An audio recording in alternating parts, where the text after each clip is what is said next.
Hey guys, Scott Jelinski, Modern Samurai Project. Thanks for joining me for another one of my videos. Today we're going to go over my custom targets, shapes, sizes, purposes, philosophies, and things of that nature. If you can't train with me, well, maybe watching these videos and getting a couple of my targets here can help you out and reach your goals, whether it be shooting, red dot pistol, all the above, whatever. So we're going to kind of go over here. I'm going to go over it in the order that I go over my class curriculum, so that you know how to apply it and kind of the reasoning behind it. All right. So the first thing you guys are going to see are these 1-inch squares. We use those for zeroing. As most of you guys know, for practical purposes, I'm a fan of the 10-yard zero, right? But the new argument on the internet that has replaced 9mm versus 45 ACP is now, do you zero your red dot pistol at 10 yards or 25 yards? Let me be clear about something. I don't care, okay? Because here's the thing, man.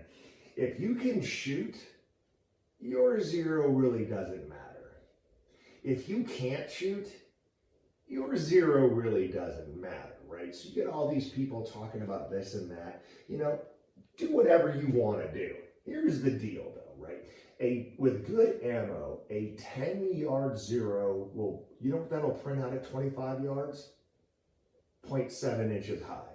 That's aim here, hit here. Who cares, okay? Just do it to your practical purposes. For example, you come to class with a 10-yard zero, even though we do stuff at 10 yards and then 25 yards with some pretty good accuracy, you'll be fine.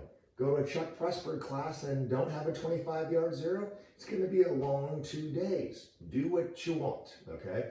But the problem is when people zero at 10 yards, what they wind up doing is using the same target they used to zero at 25 yards, which is a B8. And they think if they put 3 rounds into an X ring at 10 yards, they should be good for a 10-yard zero. And then they go back to 25 and it's like, oh my God, it's pointing to the left, blah, blah, blah, blah. An X ring on a B8 is 1.72 inches. At 10 yards, that is not a zero, that's a coordinate. Okay, so if we're going to zero at 10 yards, let's have a more refined level of accuracy. That's why we have the 1-inch squares. Okay, so as I explained in my class, what we're going to try and do is put in 3 rounds into the 1-inch square. If you can do that, you're pretty good. Now, my own personal practice, because I have the ability to do so, I then go back and confirm at 25 yards. If I don't have a B8 on me, I use the middle of my logo. The picture part of my logo is about an X ring and a half. The logo plus the black line is about a 10 ring and a half, right? So if you want to short your zero from there, you can use that logo, okay? Moving on from there. The next thing you'll see is the 3x5 card and what is about an A-zone size, separated by 2 lines there. What is that for? You'll see my 3 and 2 drill, 3 to the body and 2 to the 3x5, going over gross and refined sight pictures. If you like my standards, well, there you go. Here's another golden Easter egg for you. Golden Easter egg. Whatever. I'm just making up shit as I go. Anyway, what you'll have is, if you're a big fan of the fast drill, you follow me, you know I have coin number 15, and I'm the only one to do it with a red dot pistol. Well, there's your 3x5 for the 2 to the head. But then this area here is about 7 1/4 by 6 inches, right? So smaller than the 8-inch circle that comes on the PT target. If you can do that, you can do it on the PT target. So there you go on your fast drill.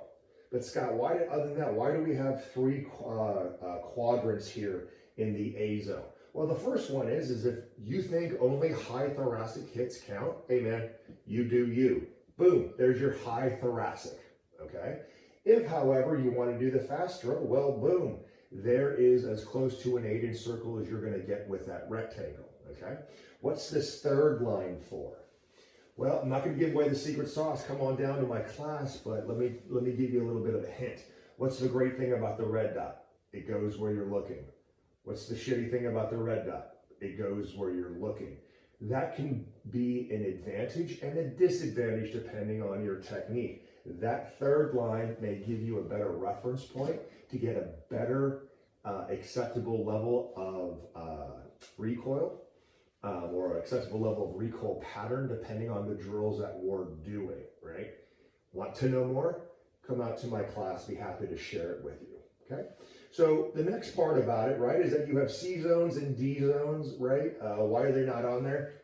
I don't want to violate any USPSA copyrights, Moving on. Then you'll see 2-inch squares, 6 2-inch squares.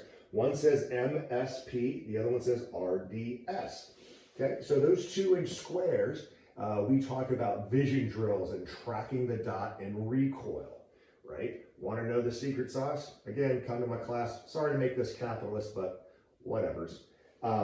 We do that. Then we do hyper accuracy drills, 10 round strings at 10 yards into those two. And then I go over my methodology of dividing it up into 4 quadrants to see what you're doing with your grip and your trigger finger, right? Are you experimenting with your trigger and the prep and the break? Well, maybe that's why it's going early.